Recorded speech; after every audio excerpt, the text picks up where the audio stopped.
ಸ್ನೇಹಿತರೆ ನಮಸ್ಕಾರ ಎಲ್ರಿಗೂ welcome back to my YouTube channel. ಇವತ್ತಿನ ಈ ವಿಡಿಯೋದಲ್ಲಿ PM ಕುಸುಮ್ ಯೋಜನೆಯಡಿ ಸೋಲಾರ್ ಪಂಪ್ ಸೆಟ್ಗೆ ಆನ್ಲೈನಲ್ಲಿ ಅರ್ಜಿ ಹಾಕೋದು ಹೇಗೆ ಅಂತ ತಿಳಿಸ್ಕೊಡ್ತಾ ಇದ್ದೀನಿ. ಸುಮಾರು 80% ಸರ್ಕಾರ ಸಬ್ಸಿಡಿ ಕೊಡುತ್ತೆ, ಕೇಂದ್ರ ಮತ್ತು ರಾಜ್ಯ ಸರ್ಕಾರ. ಇನ್ನು ಉಳಿಕೆ 20% ಹಣನ ರೈತರು ಕಟ್ಟಿದ್ರೆ ಈ ಒಂದು ಯೋಜನೆಯ ಲಾಭನ ಪಡಿಬೋದು. ಈ ಒಂದು ಯೋಜನೆಗೆ ರೈತರು ಹೇಗೆ ನೋಂದಾಯಿಸ್ಕೊಳ್ಬೇಕು, ಹಾಗೆಯೇ ಏನೇನೆಲ್ಲ ದಾಖಲಾತಿಗಳು ಬೇಕು, ಅರ್ಜಿನ ಹೇಗೆ ಸಲ್ಲಿಸಬೇಕು ಅನ್ನೋದ್ರ ಬಗ್ಗೆ ಸಂಪೂರ್ಣವಾಗಿ ತಿಳಿಸ್ಕೊಡ್ತೀನಿ. ಜೊತೆಗೆ ರೈತರೇ ಕೂಡ ಖುದ್ದಾಗಿ ತಮ್ಮ ಮೊಬೈಲ್ ಫೋನಲ್ಲಿ ಕೂಡ ಅರ್ಜಿನ ಸಲ್ಲಿಸ್ಬೋದು. ಸಂಪೂರ್ಣವಾಗಿ A to Z ಅರ್ಜಿನ ಸಲ್ಲಿಸೋರ ಬಗ್ಗೆ ಈ ಒಂದು ವಿಡಿಯೋದಲ್ಲಿ ತಿಳಿಸ್ಕೊಡ್ತಿದ್ದೀನಿ. ವಿಡಿಯೋನ ಸ್ಕಿಪ್ ಮಾಡ್ದಂಗೆ ನೋಡಿ. ಅರ್ಜಿ ಸಲ್ಲಿಸಬೇಕು ಅಂದರೆ ಫಸ್ಟ್ ನೀವು ನಿಮ್ಮ ಫೋನಲ್ಲಿ ಕೂಡ ಯಾವುದಾದ್ರು ಸರ್ಚ್ ಬಾರ್ಗೆ ಬಂದು ಅಲ್ಲಿ ಸೌರ ಮಿತ್ರ ಅಂತ ಟೈಪ್ ಮಾಡಿ ಫಸ್ಟ್ ಆಪ್ಷನ್ ಬರುತ್ತೆ, ಅದನ್ನು ಕ್ಲಿಕ್ ಮಾಡಿದ್ರೆ ಈ ರೀತಿಯಾದಂಥ ಇಂಟರ್ಫೇಸ್ ಬರುತ್ತೆ. ಇಲ್ಲಿ ನೀವು ಮೊದಲು ಅರ್ಜಿನ ಸಲ್ಲಿಸಬೇಕು ಅಂದರೆ ಸ್ವತಃ ಫಾರ್ಮರ್ಗಳು ಅಂದರೆ ನೀವೇ ಕೂಡ ಖುದ್ದಾಗಿ ಸಲ್ಲಿಸ್ಬೋದು. ಇಲ್ಲಿ ಮೇಲ್ಗಡೆ 2 ಆಪ್ಷನ್ ಇದೆ, ಫಾರ್ಮರ್ ರಿಜಿಸ್ಟ್ರೇಷನ್ ಮತ್ತು ವೆಂಡರ್ ಸೆಲೆಕ್ಷನ್ ಅಂತ ಇದೆ, ಹಾಗೆಯೇ ಫಾರ್ಮರ್ ಶೇರ್ ಅಂತ ಇದೆ. ಈ ಫಸ್ಟು ಮೊದಲು ನೀವು ಫಾರ್ಮರ್ ರಿಜಿಸ್ಟ್ರೇಷನ್ ಅನ್ನೋ ಒಂದು ಕಾಲಮ್ ಇದೆ ನೋಡಿ, ಈ ಒಂದು ಆಪ್ಷನ್ ನೀವು ಕ್ಲಿಕ್ ಮಾಡ್ಕೋಬೇಕಾಗತ್ತೆ. ಕ್ಲಿಕ್ ಮಾಡ್ಕೊಂಡಾಗ ಈ ರೀತಿಯಾದಂಥ ಒಂದು ಪಾಪಪ್ ಓಪನ್ ಆಗ್ತದೆ. ಇಲ್ಲಿ ಯಾವ ರೈತಂದು ನೋಂದಣಿ ಮಾಡ್ತಿದ್ದೀರ ಆ ರೈತನ ಫೋನ್ ನಂಬರ್ ಹಾಕಿ ಸೆಂಡ್ OTP ಅಂತ ಕ್ಲಿಕ್ ಮಾಡಿದ್ರೆ ಆ ರೈತನ ಮೊಬೈಲ್ಗೆ 4 ಡಿಜಿಟ್ ಇರ್ತಕ್ಕಂಥ ಒಂದು OTP ಹೋಗುತ್ತೆ. ಆ OTPನ ಬಾಕ್ಸಲ್ಲಿ ಹಾಕಿ ಇಲ್ಲಿ ಕೆಳಗಡೆ ಬಂದು ವೆರಿಫೈ ಅಂತ ಕ್ಲಿಕ್ ಮಾಡಿ. ವೆರಿಫೈ ಆದ ನಂತರ ಅರ್ಜಿ ಫಾರಮ್ಮು ನಿಮಗೆ ಈ ರೀತಿ ಓಪನ್ ಆಗ್ತದೆ. ನಾವು ಸಂಪೂರ್ಣವಾಗಿ ನೋಡ್ಬೋದು, ನೀವು ಇಲ್ಲಿ ಸ್ಕ್ರೋಲ್ ಮಾಡಿಕೊಂಡು ಇಷ್ಟು ಕಾಲಮ್ಗಳು ಬರುತ್ತೆ. ಪ್ರತಿಯೊಂದು ಕಾಲಮ್ಗೆ ಏನೇನು ಫಿಲಪ್ ಮಾಡಬೇಕು ಅಂತ ಸಂಪೂರ್ಣವಾಗಿ ತಿಳಿಸ್ಕೊಡ್ತೀನಿ. ಮೊದಲಿಗೆ ಇಲ್ಲಿ name of the applicant, starting farmer category select ಆಗಿರುತ್ತೆ. ಇಲ್ಲಿ ನೇಮ್ ಆಫ್ ದಿ ಅಪ್ಲಿಕೆಂಟ್ನ ಹಾಕಿ ಪಕ್ಕದಲ್ಲಿ name of the husband or ಅಲ್ಲಿ ಹಸ್ಬೆಂಡ್ ಮದುವೆ ಆಗಿದ್ರೆ ಹಸ್ಬೆಂಡ್ ಹಾಕಿ, ಇಲ್ಲಾಂದರೆ ಫಾದರ್ ಇದ್ದರೆ ಫಾದರ್ ನೇಮ್ನ ಹಾಕಿ. ನಂತರ ಕೆಳಗಡೆ ಬಂದು ಕ್ಯಾಟಗರಿ ಅಂತ ಬರುತ್ತೆ ನಿಮ್ಮದು ಕ್ಯಾಸ್ಟು. ಇಲ್ಲಿ SC/ST ಜನರಲ್ ಅಂತ ಇದೆ. SC/ST ಬಿಟ್ಟು ಇನ್ನೆಲ್ಲ ಉಳಿಕೆ ಜನಾಂಗನ ಜನರಲ್ಗೆ ಹಾಕಿದ್ದಾರೆ. ನೀವು ಜನರಲ್ಲು OBC ಇದ್ದರೆ ಜನರಲ್ಗಂತ ಸೆಲೆಕ್ಟ್ ಮಾಡ್ಕೋಬೇಕು. ನಂತರ ಪಕ್ಕದಲ್ಲಿ ಬಂದು ಇಲ್ಲಿ ಮೇಲ್ ಫೀಮೇಲ್ ಸೆಲೆಕ್ಟ್ ಮಾಡ್ಕೊಳ್ಳಿ. ನಂತರ ನಿಮ್ಮ ಆಧಾರ್ ಕಾರ್ಡ್ನ ಕೊನೆಯ 4 ಅಂಕಿಗಳು ಲಾಸ್ಟ್ ಡಿಜಿಟು 4 ಡಿಜಿಟ್ನ ಹಾಕಬೇಕಾಗ್ತದೆ. ಇಲ್ಲಿ phone number Aadhaar card link ಆಗಿರ್ತಕ್ಕಂಥ ಫೋನ್ ನಂಬರ್ನ ಕೇಳುತ್ತೆ. ಆಲ್ರೆಡಿ ನೀವು ಮೊದಲು ಕೊಟ್ಟಿದ್ರೆ ಅದು ಫೆಚ್ ಆಗಿರುತ್ತೆ, ಇಲ್ಲಿ ನೀವೇನು ಹಾಕುವ ಅವಶ್ಯಕತೆ ಇಲ್ಲ. ಪಕ್ಕದಲ್ಲಿ ಬಂದು ಇಮೇಲ್ ಅಡ್ರೆಸ್ ಕೇಳುತ್ತೆ, ಇದು ನೆಸೆಸರಿ ಇಲ್ಲ, ಬಟ್ ಹಾಕಿದ್ರೆ ಒಳ್ಳೆಯದು. ನಿಮ್ಮ ಇಮೇಲ್ ID ಅಲ್ಲಿ ಹಾಕಿ. ನಂತರ ಕೆಳಗಡೆ ಬಂದು ರೆಸಿಡೆನ್ಷಿಯಲ್ ಅಡ್ರೆಸ್ ಅಂತ ಕೇಳುತ್ತೆ. ಇಲ್ಲಿ ನಿಮ್ಮ ಸ್ಟೇಟು ಆಟೋಮೆಟಿಕ್ಕಾಗಿ ಸೆಲೆಕ್ಟ್ ಆಗಿರುತ್ತೆ. ಈ ಲಿಸ್ಟಿಂದ ನಿಮ್ಮ ಡಿಸ್ಟ್ರಿಕ್ಟ್ನ ಸೆಲೆಕ್ಟ್ ಮಾಡ್ಕೊಳ್ಳಿ. ಮತ್ತು ಪಕ್ಕದಲ್ಲಿ ಬಂದು ಇಲ್ಲಿ ನಿಮ್ಮ ತಾಲೂಕನ್ನು ಸೆಲೆಕ್ಟ್ ಮಾಡ್ಕೋಬೇಕು. ಹಾಗೆಯೇ ಪಕ್ಕದಲ್ಲಿ ಬಂದು ನೀವು ನಿಮ್ಮ ಹೋಬಳಿನ ಸೆಲೆಕ್ಟ್ ಮಾಡ್ಕೋಬೇಕಾಗತ್ತೆ. ನಂತರ ಸ್ನೇಹಿತರೆ ಇಲ್ಲಿ ಸೆಲೆಕ್ಟ್ ದ ವಿಲೇಜ್ ಅಂತ ಬರುತ್ತೆ, ಅದನ್ನು ಕೂಡ ನಿಮ್ಮ ಹೋಬಳಿ ವ್ಯಾಪ್ತಿಲಿ ಸೆಲೆಕ್ಟ್ ಮಾಡ್ಕೊಂಡಿದ್ದ ನಂತರ ವಿಲೇಜನ್ನು ಸೆಲೆಕ್ಟ್ ಮಾಡ್ಕೊಳ್ಳಿ.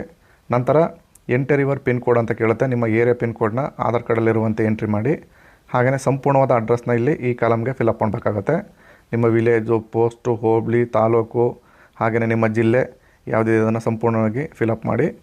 ಫಿಲಪ್ ಮಾಡಿದ ನಂತರ ನೆಕ್ಸ್ಟ್ ಸ್ಟೆಪ್ ಬಂದು ಲೊಕೇಶನ್ ಅಡ್ರೆಸ್ ಅಂತ ಇದೆ ನೋಡಿ, ಸಿಂಪಲಾಗಿ ಸ್ಕ್ರೋಲ್ ಮಾಡ್ಕೊಳ್ಳಿ. ಲೊಕೇಶನ್ ಅಡ್ರೆಸ್ ಅಂದರೆ ನಿಮ್ಮ ಬೋರ್ ಇರ್ತಕ್ಕಂಥ ಅಡ್ರೆಸ್ನ ಹಾಕಬೇಕಾಗ್ತದೆ. ಎರಡು ಕೂಡ ಒಂದೇ ಇದ್ದರೆ ಒಂದೇ ಅಡ್ರೆಸ್ ಹಾಕಿ. ಮೇಲ್ಗಡೆ ಆಲ್ರೆಡಿ ನಿಮ್ಮ ವಿಲೇಜು ಅಂದರೆ ನೀವು ಪ್ರಸ್ತುತ ವಾಸ ಇರ್ತಕ್ಕಂಥ ಅಡ್ರೆಸ್ನ ಮೇಲ್ಗಡೆ ಸ್ಟೆಪ್ಪಲ್ಲಿ ಹಾಕಿದ್ದೀರಿ. ಈ ಒಂದು ಸ್ಟೆಪ್ಪಲ್ಲಿ ಲೊಕೇಶನ್ ಅಡ್ರೆಸ್ಸಲ್ಲಿ ನಿಮ್ಮ ಬೋರ್ ಇರ್ತಕ್ಕಂಥ ಲೊಕೇಶನ್ ಅಡ್ರೆಸ್ನ ಹಾಕಬೇಕಾಗ್ತದೆ. ಇಲ್ಲಿ ನಿಮ್ಮ ಜಿಲ್ಲೆ, ನಿಮ್ಮ ತಾಲೂಕು, ನಿಮ್ಮ ಹೋಬಳಿ, ಹಾಗೆಯೇ ಈ ಲಿಸ್ಟಿಂದ ನಿಮ್ಮ ಗ್ರಾಮ, ಹಾಗೆಯೇ ಪಕ್ಕದಲ್ಲಿ ನಿಮ್ಮ ಏರಿಯಾ ಪಿನ್ ಕೋಡು, ಹಾಗೆಯೇ ಅದರ ಪಕ್ಕದಲ್ಲಿ ಸರ್ವೆ ನಂಬರ್ ಅಂತ ಕೇಳ್ತಿದೆ, ಅಲ್ಲಿ ನಿಮ್ಮ ಸರ್ವೆ ನಂಬರ್ನ ಹಾಕಬೇಕಾಗ್ತದೆ. ನಂತರ ಸ್ನೇಹಿತರಲ್ಲಿ ಪಕ್ಕದಲ್ಲಿ ಬಂದು ಲ್ಯಾಂಡ್ ಏರಿಯಾ ಇನ್ನು ಎಕರೆ, ಎಷ್ಟು ಎಕರೆ ಇದೆ ನಿಮ್ಮದು ಜಮೀನು ಅಂತ ಕೇಳುತ್ತೆ, ಅಲ್ಲಿ ನಿಮ್ಮ ಎಕರೆನ ಹಾಕಬೇಕಾಗ್ತದೆ. ನಂತರ ಪಕ್ಕದ ಕಾಲ ಮೇಲೆ ಎಷ್ಟು ಗುಂಟ ಜಮೀನು ಇದೆ ಅಂತ ಕೇಳುತ್ತೆ. ನಿಮ್ದು ಅಕಸ್ಮಾತ್ ಎಕರೆಲಿಲ್ಲ ಗುಂಟಲ್ಲಿದೆ ನಿಮ್ಮ ಜಮೀನು ಅಂತ ಇದ್ದರೆ ಇಲ್ಲಿ ನಿಮ್ಮ ಗುಂಟನ ಹಾಕಬೇಕಾಗ್ತದೆ. ಈಗ ಇದು 5 ಎಕರೆ 4 ಅಥವಾ 1 ಗುಂಟೆ ಇದೆ ಅಂತಂದರೆ ಅಲ್ಲಿ 1 ಗುಂಟೆ ಇದೆ ಅಂತ ಹಾಕಬೇಕಾಗ್ತದೆ. ಪಕ್ಕದಲ್ಲಿ ಆಟೋಮೆಟಿಕ್ಕಾಗಿ ಲ್ಯಾಂಡ್ ಸ್ಕ್ವೇರ್ ಮೀಟ್ರಿಗೆ ಕನ್ವರ್ಟ್ ಆಗುತ್ತೆ, ಎಷ್ಟು ಮೀಟ್ರ್ ಇದೆ ಅಂತೇಳಿ. ನಂತರ ಪಕ್ಕದಲ್ಲಿ ಬಂದು ನಿಮ್ಮ KEB ಕಲೆಕ್ಷನ್ನು ಎಷ್ಟು ದೂರದಲ್ಲಿದೆ ಅಂತ ಮೀಟ್ರಲ್ಲಿದೆ ಅಂತ ಕೇಳುತ್ತೆ. ಇಲ್ಲಿ 500 ಮೀಟರ್ ಅಂದರೆ ಅರ್ಧ ಕಿಲೋಮೀಟರ್ ದೂರದಲ್ಲಿದೆ ಅಂತ ಹಾಕ್ತಾಯಿದ್ದೀನಿ. ಹಾಗೆಯೇ ಬಂದು ಇಲ್ಲಿ ಪಕ್ಕದಲ್ಲಿ ರೀಸನ್ ಅಂತ ಕೇಳುತ್ತೆ, ಯಾವ ರೀಸನ್ ಬರುತ್ತೆ ನಿಮ್ಮದು ಅಂತ. ಬೆಸ್ಕಾಮು, ಸೆಸ್ಕಾಮು, ಜೆಸ್ಕಾಮು, ಎಸ್ಕಾಮು, ಮೆಸ್ಕಾಮ್ ಅಂತ ಬರುತ್ತೆ. ನಿಮ್ಮ ಡಿವಿಷನ್ನು ಯಾವುದಕ್ಕೆ ಬರುತ್ತೆ ಅಂತ ನಿಮಗೆ ಗೊತ್ತಿರುತ್ತೆ. ಗೊತ್ತಿದ್ದರೆ ನೀವೇ ಹಾಕಿ. ಗೊತ್ತಿಲ್ಲ ಅಂದರೆ ನಿಮ್ಮ ಏರಿಯಾದ ಪವರ್ ಮ್ಯಾನ್ಗಳಿರ್ತಾರೆ, ಅಂದರೆ ಲೈನ್ ಮ್ಯಾನ್ಗಳಿರ್ತಾರೆ, ಅವ್ರನ್ನ ಕೇಳಿಕೊಂಡು ಕರೆಕ್ಟಾಗಿ ಹಾಕಿ. ನಿಮಗೆ ಗೊತ್ತಿದ್ದರೆ ನೀವೇ ಕೂಡ ಹಾಕ್ಬೋದು. ಈಗ ನಾನು ಸರ್ಕಲ್ಲು ಕೂಡ ಯಾವ ಝೋನಿಗೆ ಬರುತ್ತೆ, ಯಾವ ಸರ್ಕಲ್ಗೆ ಬರುತ್ತೆ ಮತ್ತು ಯಾವ ಡಿವಿಷನ್ಗೆ ಬರುತ್ತೆ ಅನ್ನೋದನ್ನ ಇಲ್ಲಿ ನನಗೆಲ್ಲ ಗೊತ್ತಿದೆ, ಅದರಿಂದ ನಮ್ಮ ಏರಿಯಾದ ನಾನು ಹಾಕ್ತಾಯಿದ್ದೀನಿ. ಸ್ನೇಹಿತರೆ ನಂತರ ಕೆಳಗಡೆ ಬಂದರೆ ಸಬ್ ಡಿವಿಷನ್ ಅಂತಲೂ ಕೂಡ ಕೇಳುತ್ತೆ. ನಿಮ್ಮ ಸಬ್ ಡಿವಿಷನ್ನ ಸೆಲೆಕ್ಟ್ ಮಾಡ್ಕೊಳ್ಳಿ. ಹಾಗೆಯೇ ಲಾಸ್ಟಲ್ಲಿ ಸೆಕ್ಷನ್ ಅಂತ ಬರುತ್ತೆ, ನಿಮ್ಮ ಸೆಕ್ಷನ್ ಯಾವುದು ಅಂತ ಸೆಲೆಕ್ಟ್ ಮಾಡ್ಕೋಬೇಕಾಗುತ್ತೆ. ನಂತರ ಸ್ನೇಹಿತರೆ ಕೆಳಗಡೆ ಬಂದು ರಿಕ್ವೈರ್ಡ್ ಪಂಪ್ ಡೀಟೇಲ್ಸ್ ಅಂತ ಕೇಳುತ್ತೆ. ಇದು ವೆರಿ ಇಂಪಾರ್ಟೆಂಟಾಗಿ ನೀವು ಇಲ್ಲಿ ಕಾಲಮ್ನ ಫಿಲಪ್ ಮಾಡಬೇಕು. ಇಲ್ಲಿ 3 HP ಬೇಕಾ, 5 HP ಬೇಕಾ, 7.5 HP ಬೇಕಾ, 10 HP ಬೇಕಾ ಅಂತ ಕೇಳುತ್ತೆ. ಇಲ್ಲಿ ರೈಟು ವೆರಿವೇಷನ್ ಆಗುತ್ತೆ. ಸಪೋಸ್ ನಾನು 7.5 HP ಸೆಲೆಕ್ಟ್ ಮಾಡ್ಕೊತಾ ಇದ್ದೀನಿ. ಹಾಗೆಯೇ ಪಂಪ್ ಟೈಪ್ ಅಂತ ಕೇಳುತ್ತೆ, ಇಲ್ಲಿ DC ಅಂತ ಒಂದೇ ಆಪ್ಷನ್ ಇದೆ, ಅದನ್ನು ಸೆಲೆಕ್ಟ್ ಮಾಡ್ಕೊಳ್ಳಿ. ನಂತರ ಪಂಪ್ ಸಬ್ ಟೈಪ್ ಅಂತ ಕೇಳುತ್ತೆ. ಇಲ್ಲಿ ವೆರಿ ಇಂಪಾರ್ಟೆಂಟಾಗಿ ಇದು ಸಬ್ಮೆರಿನ್ ಮತ್ತು ಸರ್ಫೇಸ್ ಅಂತ ಬರುತ್ತೆ 2 ರೀತಿಯಾಗಿ. ಸರ್ಫೇಸ್ ಅಂತ ಅಂದರೆ ನಿಮ್ಮದು ಓಪನ್ ಬಾವಿಗಳು, ಕಟ್ಟೆಗಳು, ಕೃಷಿ ಹೊಂಡಗಳಾಗ್ತವೆ. ಸಬ್ಮರ್ಸಿಬಲ್ ಅಂತ ಬಂತು ಅಂದರೆ ಇದು ನಿಮ್ಮ ಬೋರ್ವೆಲ್, ಕೊಳವೆ ಬಾವಿ ಅದಿತ್ತು ಅಂದರೆ ಅದನ್ನು ಸೆಲೆಕ್ಟ್ ಮಾಡ್ಕೊಳ್ಳಿ. ಇಲ್ಲಿ ಎರಡಕ್ಕೂ ಕೂಡ ನೀವು ಅಪ್ಲೈ ಮಾಡ್ಬೋದು. ಕೃಷಿ ಹೊಂಡ ಮತ್ತು ನೀವು ಕೊಳವೆ ಬಾವಿಗಳು ಕೂಡ ಅಪ್ಲೈ ಮಾಡ್ಬೋದು. ನಂತರ ನೆಕ್ಸ್ಟ್ ಆಪ್ಷನ್ನು ಪಂಪ್ ಕ್ಯಾಟಗರಿ ಅಂತ ಬರುತ್ತೆ, ಅಲ್ಲಿ ಆಟೋಮೆಟಿಕಾಗಿ ಫಿಲ್ ಆಗಿರುತ್ತೆ ವಾಟರ್ ಫಿಲ್ಡ್ ಅಂತ. ನಂತರ ಪಂಪ್ ಕಂಟ್ರೋಲ್ ಟೈಪ್ ಅಂತ ಬರುತ್ತೆ, ಅದು ಕೂಡ ನಾರ್ಮಲ್ ಅಂತ ಆಟೋಮೆಟಿಕಾಗಿ ಸೆಲೆಕ್ಟ್ ಆಗಿರುತ್ತೆ. ನಂತರ ನೆಕ್ಸ್ಟ್ ಆಪ್ಷನ್ ಬಂದು ಡಯಾಮೀಟರ್ ಆಫ್ ದಿ ಬೋರ್ವೆಲ್ ಅಂತ ಕೇಳುತ್ತೆ. ಬೋರ್ವೆಲ್ ಎಷ್ಟು ಇಂಚ್ ಅಗಲ ಇದೆ ಅಂತ 12 ಇಂಚು ಅಂತ 12 ಇಂಚ್ ಅಂತ ಹಾಕಿದ್ದೀನಿ. ನೆಕ್ಸ್ಟ್ ಆಪ್ಷನ್ ಬಂದು ಡೆಪ್ತ್ ಆಫ್ ದಿ ವಾಟರ್ ಎಷ್ಟಕ್ಕೆ ಸಿಕ್ತು ನಿಮ್ಮದು ಅಂತ ಕೇಳುತ್ತೆ. 150 ಅಡಿ ಅಂತ ಹಾಕಿದ್ದೀನಿ. ಹಾಗೆಯೇ ಡೆಪ್ತ್ ಆಫ್ ದಿ ಬೋರ್ವೆಲ್ ಒಟ್ಟು ಆಳ ಎಷ್ಟಿದೆ ಅಂತ ಕೇಳ್ತಾರೆ. ಅಲ್ಲಿ ಒಟ್ಟು ಆಳನ ನೀವು ಹಾಕಬೇಕು. ಇಲ್ಲಿ ಮ್ಯಾಕ್ಸಿಮಮ್ ನೀವು 800 ಅಡಿ ಗಂಟಲು ಕೂಡ ಹಾಕ್ಬೋದಾಗಿರ್ತದೆ. ಸರ್ಕಾರದ ಕಡೆಯಿಂದ 330 ಅಡಿ ಗಂಟ ಫ್ರೀಯಾಗಿ ಎಲ್ಲ ಮೆಟೀರಿಯಲ್ಸ್ ಕೂಡ ಕೊಡ್ತಾರೆ. ಅದಕ್ಕಿಂತ ಹೆಚ್ಚಾಗಿತ್ತು ಅಂದರೆ ನೀವು ಅಮೌಂಟ್ನ ಹೆಚ್ಚುವರಿಯಾಗಿ ಕಟ್ಟಬೇಕಾಗ್ತದೆ. ನಂತರ ಸ್ನೇಹಿತರಲ್ಲಿ ಕೆಳಗಡೆ ಬಂದು ಸೆಲೆಕ್ಟ್ ದ ಇರಿಗೇಷನ್ ಅಂತ ಕೇಳುತ್ತೆ. ಇಲ್ಲಿ ಸಿಂಕ್ಲರ್ ಮತ್ತು ಓಪನ್ ಇರಿಗೇಷನ್ ಅಂತ 2 ಆಪ್ಷನ್ ಇದೆ. ನಾನು ಓಪನ್ ಇರಿಗೇಷನ್ ಅಂತ ಸೆಲೆಕ್ಟ್ ಮಾಡ್ಕೊತಾ ಇದ್ದೀನಿ. ಹಾಗೆಯೇ ಇಲ್ಲಿ ಪಂಪ್ ಕೆಪಾಸಿಟಿ ಬಂದು ನೀವು HP ಇಂದ HP ಗೆ ಇಲ್ಲಿ ಅಮೌಂಟು ಚೇಂಜ್ ಆಗುತ್ತೆ. 3 HP ಆಯಿತು ಅಂದರೆ 46,000 ಬರುತ್ತೆ. 5 HP ಆಯಿತು ಅಂದರೆ 58,000 ಆಗುತ್ತೆ. ಹಾಗೆಯೇ 7.5 HP ಆಯಿತು ಅಂದರೆ 81,800 ಆಗುತ್ತೆ. ನಿಮಗೆ ಎಷ್ಟು HP ಬೇಕು ಅದನ್ನು ನೀವು ಸೆಲೆಕ್ಟ್ ಮಾಡ್ಕೊಳ್ಳಿ. ಇದೇನು ಫೈನಲ್ ಆಗಲ್ಲ. ಅಲ್ಲಿ ಫೀಲ್ಡ್ ವಿಸಿಟ್ ಆದ ನಂತರ ಈ ಪರ್ಟಿಕ್ಯುಲರ್ ವೆಂಡರ್ಗಳು ನಿಮಗೆ ಫೀಲ್ಡ್ ವಿಸಿಟ್ ಮಾಡ್ತಾರೆ. ಆವಾಗ ನಿಮಗೆ HP ಬೇಕಾದ್ರೆ ವೆರಿಫಿಕೇಷನ್ ಮಾಡ್ಕೋಬೋದು. ಅದೇನು ಫೈನಲ್ ಆಗಲ್ಲ.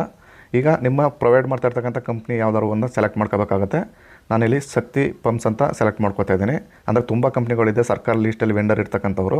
ನಾನು ಶಕ್ತಿ ಪಂಪ್ನ ಸೆಲೆಕ್ಟ್ ಮಾಡ್ಕೊತಾ ಇದ್ದೀನಿ. ನಿಮ್ಗೆ ಯಾವ್ದು ಬೇಕು ಅದನ್ನು ಸೆಲೆಕ್ಟ್ ಮಾಡ್ಕೊಳ್ಳಿ. ನಂತರ ಕೆಳಗಡೆ ಬಂದು ನೀವು ಇಲ್ಲಿ ಒಂದು PDF ಅಥವಾ JPG ಫಾರ್ಮ್ಯಾಟಲ್ಲಿ ಒಂದು RTCನ ಅಪ್ಲೋಡ್ ಮಾಡಬೇಕಾಗ್ತದೆ. ನಾನಿವಾಗ 5 MB ಒಳಗೆ ಅಪ್ಲೋಡ್ ಮಾಡಿದೆ.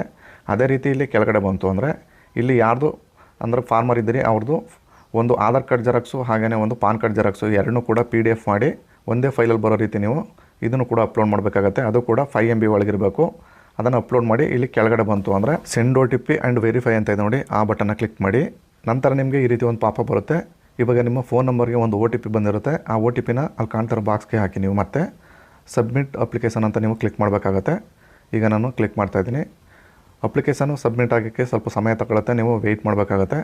ಸಬ್ಮಿಟ್ ಆದ ನಂತರ ನಿಮಗೆ ಈ ರೀತಿ ಒಂದು ಎರರ್ ಬರುತ್ತೆ. ನೀವೇನು ಆತಂಕ ಪಡೋ ಅಗತ್ಯ ಇಲ್ಲ. ನಿಮ್ಮ ಅರ್ಜಿಯು ಸಕ್ಸಸ್ಫುಲ್ಲಾಗಿ ಸಬ್ಮಿಟ್ ಆಗಿರುತ್ತೆ. ಇವಾಗ ಮೇಲ್ಗಡೆಗೆ ಸ್ಕ್ರೋಲ್ ಮಾಡ್ಕೊಂಬನ್ನಿ. ಇಲ್ಲಿ ನೋಡಿ PDF ಜನರೇಟ್ ಅಂತ ಇದೆ ನೋಡಿ, ಅದನ್ನು ಕ್ಲಿಕ್ ಮಾಡ್ತು ಅಂದರೆ ನೆಕ್ಸ್ಟ್ ಈ ರೀತಿ ಒಂದು ಪಾಪಪ್ ಓಪನ್ ಆಗ್ತದೆ. ಅಲ್ಲಿ ನಿಮ್ಮ ಫೋನ್ ನಂಬರ್ನ ಹಾಕಿ ಸಬ್ಮಿಟ್ ಅಂತ ಮಾಡ್ತು ಅಂದರೆ ನಿಮಗೆ ಈ ರೀತಿಯಾದಂಥ ಒಂದು PDF ಕೂಡ ಡೌನ್ಲೋಡ್ ಆಗುತ್ತೆ. ಇಲ್ಲಿ ನೋಡ್ತಾ ಇರ್ಬೋದು ನಿಮ್ಮದು acknowledgement receipt. Thank you for submitting application Souramitra Karnataka portal ಅಂತ ಬಂದಿರುತ್ತೆ. ಯಶಸ್ವಿಯಾಗಿ ನಿಮ್ಮದು ಅರ್ಜಿ ಕೂಡ ಫಿಲ್ ಮಾಡಿರ್ತಕ್ಕಂಥ ಡೀಟೇಲ್ಸು ಕೂಡ ಇಲ್ಲಿ ಶೋ ಆಗುತ್ತೆ. ಈ ಫಾರ್ಮು ಓಪನ್ ಆಯಿತು ಅಂದರೆ ನಿಮ್ಮದು ಸಕ್ಸಸ್ಫುಲ್ಲಾಗಿ ಸಬ್ಮಿಟ್ ಆಗಿದೆ ಅಂತ ಅರ್ಥ. ಇಲ್ಲಿ ನೋಡ್ಬೋದು 3,92,000 ರೂಪಾಯಿ ಒಟ್ಟು ಕಾಸ್ಟ್ ಆಗುತ್ತೆ.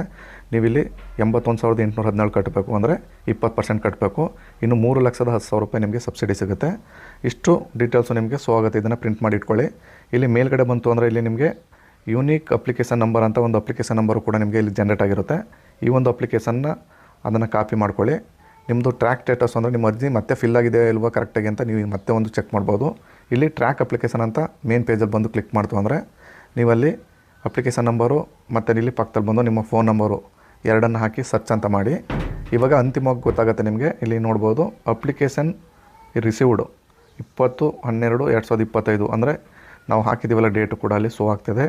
ಯಶಸ್ವಿಯಾಗಿ ನಿಮ್ಮ ಅರ್ಜಿ ಸಲ್ಲಿಕೆ ಆಗಿದೆ ಅಂತ ಅರ್ಥ.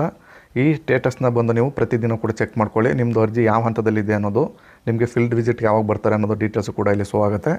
ಅಪ್ರಾಕ್ಸಿಮೇಟಾಗಿ ನೀವು ಅರ್ಜಿ ಹಾಕಿದ 1 ತಿಂಗಳೊಳಗೆ ನಿಮಗೆ ಫೀಲ್ಡ್ ವಿಸಿಟ್ ಆಗುತ್ತೆ. ಅಂದರೆ ಪರ್ಟಿಕ್ಯುಲರ್ ವೆಂಡರ್ ಕಡೆಯಿಂದ ನೀವು ಸೆಲೆಕ್ಟ್ ಮಾಡಿರೋ ವೆಂಡರ್ ಕಡೆಯಿಂದ ಫೀಲ್ಡ್ ವಿಸಿಟ್ ಮಾಡ್ತಾರೆ. ಫೀಲ್ಡ್ ವಿಸಿಟ್ ಅಂದರೆ ಏನಿಲ್ಲ, ಅಲ್ಲಿ KEB ಕಡೆಯಿಂದ ಒಂದು ಪ್ರಮಾಣ ಪತ್ರನ ತೊಗೊಳ್ತಾರೆ. ನೀವು ಸೌರ ವಿದ್ಯುತ್ನ ಸ್ಥಾಪನೆ ಮಾಡಲಿಕ್ಕೆ ಅಲ್ಲಿ JEನು ಕೂಡ ಜೊತೆಲಿ ಬಂದಿರ್ತಾರೆ. ಇಷ್ಟಾದ ನಂತರ ನಿಮಗೆ ಎಷ್ಟು ಪಂಪ್ ಬೇಕು, ಎಷ್ಟು ಪೈಪ್ ಬೇಕು, ಪಂಪ್ ಕೆಪಾಸಿಟಿ ಎಷ್ಟು ಬೇಕು ಅನ್ನೋದ್ರ ಬಗ್ಗೆ ಅಲ್ಲಿ ಎಸ್ಟಿಮೇಷನ್ ಕಾಪಿನ ನಿಮಗೆ ಕೊಡ್ತಾರೆ. ನಂತರ ನೀವು ಇಲ್ಲಿ ಫಾರ್ಮರ್ ಶೇರ್ನ ಪೇಮೆಂಟ್ ಮಾಡಬೇಕಾಗುತ್ತದೆ. ಇದೇ ವೆಬ್ಸೈಟಲ್ಲಿ ಕೂಡ ಬಂದು ನೀವು ಇಲ್ಲಿ ಫೋನ್ಪೇ ಮುಖಾಂತರ ಕೂಡ ಈಸಿಯಾಗಿ ಪೇಮೆಂಟ್ನ ಮಾಡ್ಬೋದು. ಅದಾದ ನಂತರ ಮತ್ತೆ 1 ತಿಂಗಳೊಳಗೆ ನಿಮಗೆ ಮೆಟೀರಿಯಲ್ ಸಮೇತವಾಗಿ ಸಂಬಂಧಪಟ್ಟ ವೆಂಡರು ನಿಮ್ಮ ಸ್ಥಳಕ್ಕೆ ಬಂದು ನಿಮಗೆ ಇನ್ಸ್ಟಾಲೇಷನ್ನ ಮಾಡಿಕೊಡ್ತಾರೆ. ಸಿಂಪಲಾಗಿ ಇಷ್ಟೇ ಸ್ನೇಹಿತರೆ, ಯಾವುದೇ ತರಹದ ಮಧ್ಯವರ್ತಿಗಳ ಹಾವಳಿ ಇಲ್ಲದೆ ನೇರವಾಗಿ ನೀವೇ ಕೂಡ ರೈತರೇ ಖುದ್ದಾಗಿ ಈ ಒಂದು ಕೆಲಸನ ಮಾಡ್ಕೋಬೋದು. ಇಲ್ಲಿ ಯಾವುದೇ ತರಹದ ಎಕ್ಸ್ಟ್ರಾ ಅಮೌಂಟ್ನ ಕಟ್ಟೋಂಗಿಲ್ಲ.